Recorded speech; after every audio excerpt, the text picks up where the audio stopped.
Hi everyone. ইদানিং কিন্তু আমাদের দেশে অনেক ধরনের গুজব ছড়িয়ে গেছে। এখন আমরা কারোর উপরেই তেমন আস্থা রাখতে পারতেছি না, বিশ্বাসও রাখতে পারতেছি না।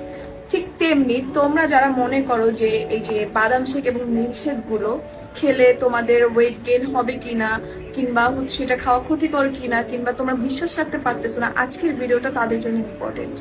কারণ এখন কিন্তু বাদাম শেক আর মিল্কশেক হচ্ছে বিএসটি এর অনুমোদন হয়ে আসছে। তোমাদের দেখাচ্ছি আমি, এই যে এটা তাদের লোগো।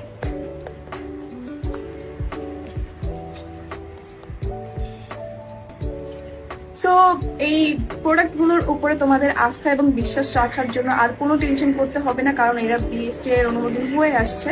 তো যারা ওয়েট গেইন করতে চাও তারা নিঃসন্দেহে এবং নিশ্চিন্তে প্রোডাক্ট গুলো পারচেস করতে পারো। অ্যান্ড তোমরা রিয়েল প্রোডাক্ট কোন পেজে পাবা, আমি সেই পেজটা হচ্ছে গিয়ে কমেন্ট সেকশনে এবং আমার ভিডিওর লোগোতে আমি দিয়ে দিচ্ছি, সেখান থেকে তোমরা পারচেস করতে পারো। ওকে।